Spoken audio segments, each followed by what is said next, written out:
কি করছে, পিঠে ঘুরাইয়া উপর থেকে জামাটা উঠাইছে। ইহুদি একটা চিৎকার মারছে, এ যুবক তুমি কে?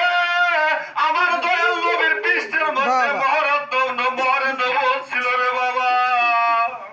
যে ব্যক্তি একবার বাবানতে মহরে নবুয়তে চুমা দিত, তার জন্য জাহান্নামের আগুন হারাম হয়ে যেত। নবী আমার যখন পৃষ্ঠে থেকে জামাটা উঠায়, মহরে নবুয়তের তাজাল্লি লুটটা ওই ইহুদির চোখের মধ্যে প্রবেশ করে। ইহুদি বললেন, মুহাম্মদ, হে যুবক, তাড়াতাড়ি জামাটা তুমি ছেড়ে দাও, আমার চক্ষু অন্ধ হয়ে যাচ্ছে। আমি তাকে ক্ষমা করে দিছি, তাকে মাফ করে দিছি, তাকে আমি আর চাবুক মারবো না। এমন সময় বললো, তোমার নাম কি, তোমার পরিচয় কি? আমার রাসূল বলল, আমার নাম মুহাম্মদ। ইহুদি বললেন, তোমার বাবার নাম কি? আব্দুল্লাহ। তোমার মায়ের নাম কি? আমেনা। তোমার বাড়ি কি? সে মক্কা। তুমি কি কুরাইশ বংশে আসছো?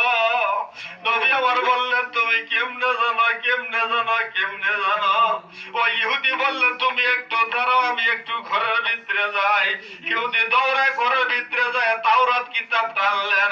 আনার পর তিনি কি করে দেখতে পারলেন, তাওরাত কিতাবের মধ্যে লেখা আছে, রহমতের নবী মেরাজে যাবে। মেরাজ থেকে 3 দিন পর দুনিয়াতে আসবে। দুনিয়াতে আসার পর 3 দিন পর একজন মহিলার জন্য সুপারিশের জন্য এক ইহুদির কাছে যাবে। এগুলি তাওরাত কিতাবের মধ্যে লেখা হয়ে গেছে। ওই ইহুদি বললেন, তুমি তো সেই মুহাম্মদ, তুমি তো সেই রহমতের নবী মুহাম্মদুর রাসূলুল্লাহ। আমি আর ইহুদি থাকতে চাই না, আমাকে কালেমা পড়ে মুসলমান বানায় দাও। ইহুদি কালেমা পড়লেন। ইহুদির ঘরের সম্মুখে একটা মরা খেজুরের গাছ ছিল, 300 বছর আগের মরা খেজুরের গাছ। আমার নবীর হাতের ছোঁয়া লাগার সঙ্গে সঙ্গে ওই 300 বছর আগের মরা খেজুরের গাছ জিন্দা হইয়া গেছে। গাছে তাজা কাঁচা পাকা খেজুর এসে গেছে। ইহুদি বললেন, এই যে 300 বছর আগের খেজুরের গাছ, আপনার হাতের ছোঁয়া লেগে জিন্দা হয়ে যায়। আপনি আমার কলমটা একটু জিন্দা করে দেন। আমার নবী বললেন, তোমার কলম জিন্দা হয়ে গেছে। নবী আমার কি করলেন, পাহাড় থেকে নামলেন। ওই মহিলা নবীর দিকে তাকিয়ে আছে। এটা সাধারণ কোন মানুষ হইতে পারে না, এটা সাধারণ কোন মানুষ হইতে পারে না। নূর নবীজি মুহাম্মদুর রাসূলুল্লাহ যখন বৃদ্ধ মহিলার পাশে আসলেন, বৃদ্ধ মহিলা বললেন, তোমার নাম কি, তোমার পরিচয় কি? আমার রাসূল বলল, আমার নাম মুহাম্মদ। বৃদ্ধ মহিলা বললেন, তোমার মায়ের নাম কি? আমেনা। আমি তোমার মায়ের নাম আমেনা, বাবার নাম আব্দুল্লাহ। যখন এই কথা বললে, আমার রাসূল বললেন, জি, আপনি ঠিক কথা বলেছেন। আমি তোমাকে অনেক কষ্ট দিয়েছি, অনেক কষ্ট দিয়েছি, আমাকে মাফ করে দাও। আমি আর ইহুদি থাকতেছেন, আমাকে কালেমা পড়াইয়া মুসলমান বানায় দাও। আল্লাহুম্মা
আপন পীরের সঙ্গে তেলের কাঁটা লাগাই দেন।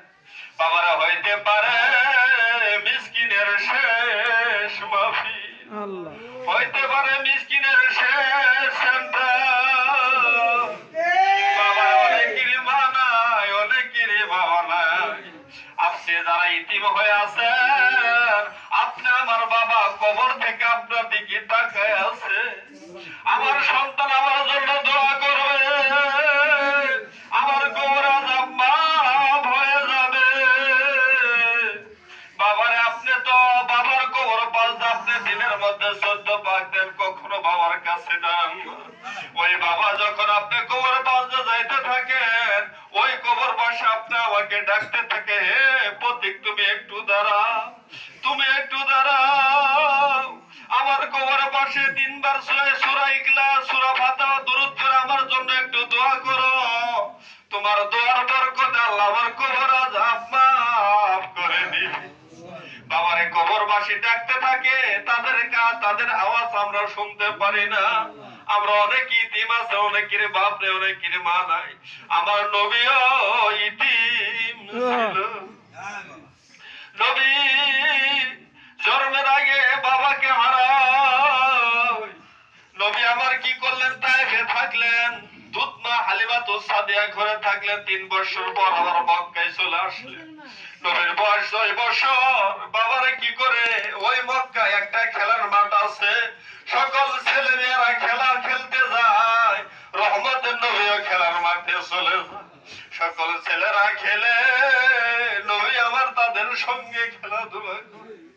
সপ্তাহে একদিন মক্কার মানুষ তারা ফিরে যেত, সপ্তাহে একদিন ব্যবসা করে আবার বাড়িতে ফিরে আসতো। যখন বাসায় আসতেন, সন্তানের জন্য আঙ্গুরের প্যাকেট, কমলার প্যাকেট, আপেলের প্যাকেট হাতে নিয়ে তারা ওই খেলার মাঠে চলে যেত। সন্তানদের কোলে নিয়ে তারা সকলে বাসায় চলে যেত। বাবার একদিন আমার নবী খেলার মাঠে চলে যাচ্ছে, খেলাধুলা করতেছে। সপ্তাহে একদিন মক্কার মানুষ তারা সকলে কি করলেন? খেলার মাঠে চলে যায়।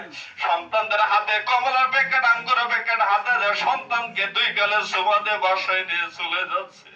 আমার নবী ডানে টাকা বামে টাকা, সকলের বাবা আইলো। আজকে তো আমার বাবা আব্দুল্লাহ আমাকে নিতে আইলো না। আজকে যদি আমার বাবা আব্দুল্লাহ আমাকে নিতে না আসে, আমি আব্দুল্লাহ, আমি মোহাম্মদ কিন্তু বাসায় যাব না, বাসায় যাব না। একে একে সকলের বাবা আসলো, সকলকে নিয়ে নেই খেলার মাঠ থেকে বাসায় চলে গেল। নবী একবার ডানে তাকায়, একবার বামে তাকায়, একবার পিছনে তাকায়, কেউ নাই, কেউ নাই। নবী আমার একা দাঁড়ায় আছে। নবী আর কান্না শুরু করছে। সন্ধ্যা ঘনিয়ে আসছে।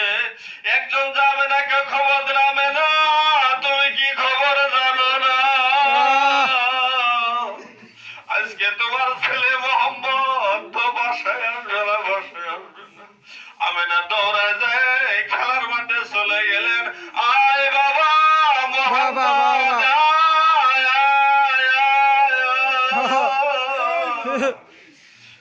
তুই আমার কুলে আয়। মোহাম্মদ নবীকে মা মানা বুকের মধ্যে নে, 2 গালে চুমা দেয়, বলে বাবা তুই কেন কাঁদ? আমার রাসূল বললেন, মোহাম্মদ নবী বলে, মাগো এই মক্কার সকল ছেলেদের বাবা আইলো, আমার বাবা আব্দুল্লাহ আমাকে নিতে আইলো না। আমার বাবা তো আমাকে কুলে নিল না, গালে চুমা দিল। আমিনা বললেন, বাবা মোহাম্মদ তোমার বাবা যে দেশে চলে গেছে, ওই দেশ থেকে জীবনে আর কখনো ফিরে আসবে না। আমিনা মোহাম্মদ নবীকে কোলে লয়ে বাসায় চলে গেলেন। আব্দুল মুত্তালিবকে বলে, আব্বা হুজুর অনেকদিন হয়ে গেল আমার মদিনায় যাওয়া হয় না। আপনার নাতি মোহাম্মদ বাবাকে দেখার জন্য পাগল হয়ে গেছে, পাগল হয়ে গেছে। আপনার নাতি মোহাম্মদকে আব্দুল্লাহর কবরটা একটু দেখায় আনি। আব্দুল মুত্তালিব বললেন, ঠিক আছে। সকালবেলা উম্মে আইমানকে সঙ্গে নিয়ে তুমি মদিনায় চলেছে। সকাল হয়ে গেল, উম্মে আইমানকে সঙ্গে লয়ে মোহাম্মদ নবীকে কোলে নিয়ে সে মক্কা থেকে মদিনায় কদম লাগাইছে। বাবারে মক্কা মদিনার মাঝখানে হযরত আব্দুল্লাহর যখন কবরে বসে গেলেন, আমিনা বললেন, বাবা মোহাম্মদ, ওই যে তোমার বাবার আব্দুল্লাহর কবর দেখা যায়। নবী আমার মায়ের কোল থেকে নামতে নেমে কবরে বসে গেলেন। আব্দুল্লাহর কবরের মাটিগুলো হাতের মধ্যে লয়ে বলে, বাবা আব্দুল্লাহ, তুমি কি আমাকে কোলে নিবে না? মক্কার সকল ছেলে মেয়েদের বাবা কুলে নিল, তুমি কি আমাকে কুলে নেওয়া? তোমার কি আমাকে কুলে নিতে মন চাই না?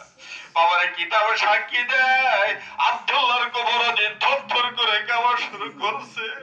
বাবার দুনিয়াতে আসার কোন বিধান হইতো, ওই দিন আব্দুল্লাহর কবর ফেটে যেত। আব্দুল্লাহ লাফতে দাঁড়াইয়া আমার রাসূলকে কুলে নিত। বাবার দুনিয়াতে আসার কোন বিধান নাই, আব্দুল্লাহ এজন আসতে পারা নাই। আর অসর মধ্যে জোশ পড়ে গেছে, ফেরেশতারা কান্না শুরু করেছে। আমার আল্লাহ বলল, আজরাইল, তুমি জলদি করে যাও। আমার নবী, আমার মোহাম্মদ নবী আমার বাবার জন্য পাগল হয়ে গেছে, বাবার পাগল হয়ে গেছে। এই মুহূর্তে যায় মা বানার জানটাও কবজ করে লয়ে আসো। ফেরেশতারা বললেন, মাবুদ, বাবাকে হারাইয়া নবী ইতিম হইয়া গেছে। এখন জল মা বানা জানটা কবজ করে লয়ে আসে। মোহাম্মদকে কে মোহাম্মদ বলে ডাকবে? কে তাকে আদর করবে? কে গোসল দেবে? কে তাকে তেল মালিশ করে দেবে? আমার আল্লাহ বললেন, জিবরাইল, এই দুনিয়াতে যার কেউ নয়, তার পক্ষে আছি আমি আল্লাহ। এই দুনিয়াতে যার কেউ নাই, তার সঙ্গে আমি আল্লাহ থাকি। আজরাইল আসলেন, বাবারে কিছুক্ষণের মধ্যে মরুভূমি তুফান শুরু হচ্ছে। মাটি এই বালুর মধ্যে ছুটাটা ঠেকাই দিয়ে তারা শুয়ে পড়ছে। আমেনা টের পেয়ে গেছে, মনে হয় আমার আর এই জগতে থাকা হবে না। আল্লাহ